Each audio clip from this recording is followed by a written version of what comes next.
The internet has pretty much blessed us with everything that we need to know today about the iPhone 12 Pros, so let's have a look.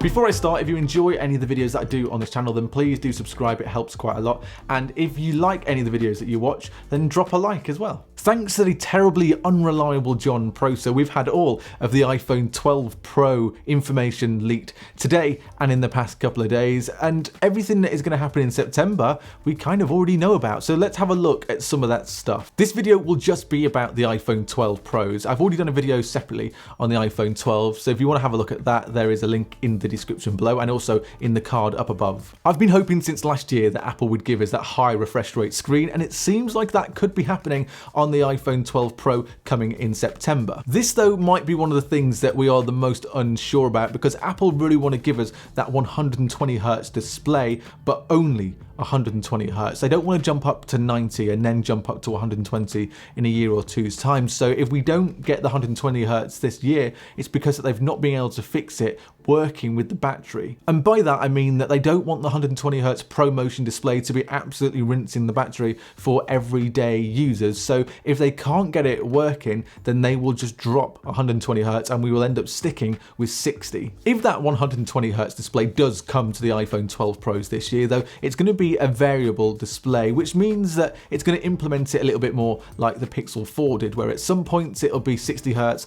and then it'll jump up to 120Hz, and it's going to be decided pretty much by the iOS when we have that in September. But I'm happy with it being one of those variable refresh rates as long as we finally get 120Hz ProMotion coming on the iPhones. So that's a maybe. We could possibly see it.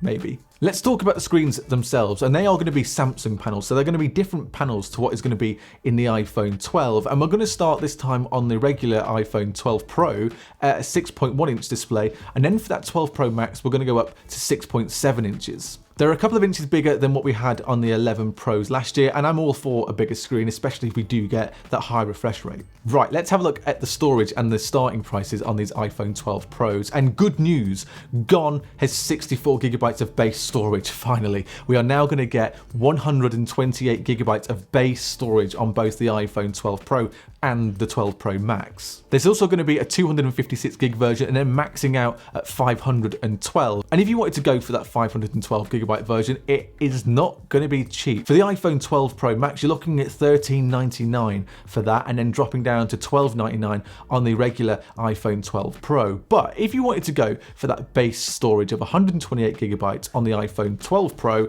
you're going to get it for $999, and then you're going to get it for $10.99 on the iPhone 12 Pro Max. This means that the pricing is exactly the same as it was last year for the iPhone 11 Pros, which is brilliant news because we didn't really want them to get any more expensive, but we thought they might. But Apple is sticking at that $999 starting price point.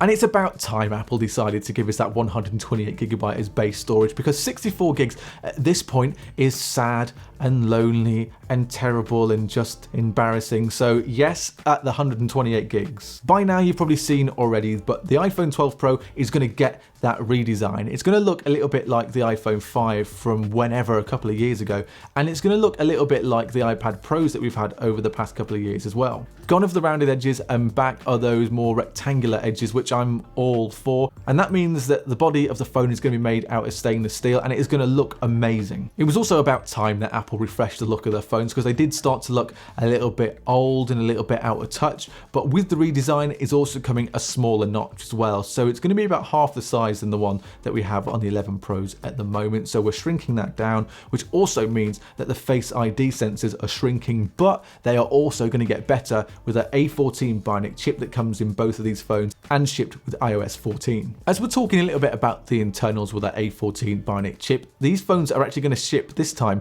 with 6GB of RAM, which is 2 more gigabytes than what we had on the 11 Pros last year.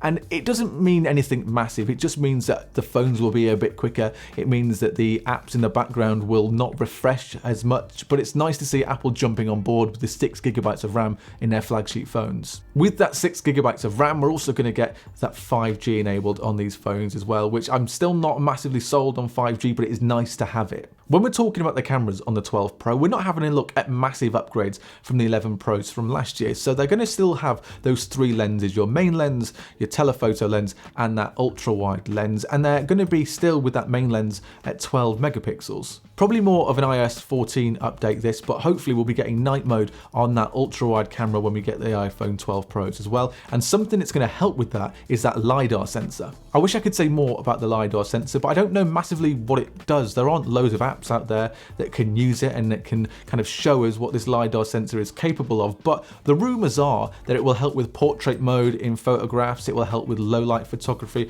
and potentially even help with some video as well. Right, there we go. That's everything that we know about the iPhone 12 Pro, so there isn't much more to find out. It's a little disappointing though that Apple are not swapping out things like the lightning cable and putting in USB-C there, but hey, what can you do? You can't win them all. But let me know, what do you think about the iPhone 12 Pro and 12 Pro Max? Now we've got pretty much everything out there that we need to know. These phones will be announced in September, but probably released in October just because of the way the world is at the moment. So let me know in the comments, what are you happiest with the iPhone 12 Pro, or what are you unhappy with that it's missing out? If you want to see the iPhone 12 version of this video, then have a look in the description. There's a link there to that on the channel. But thank you very much for watching, and until next time, see you later.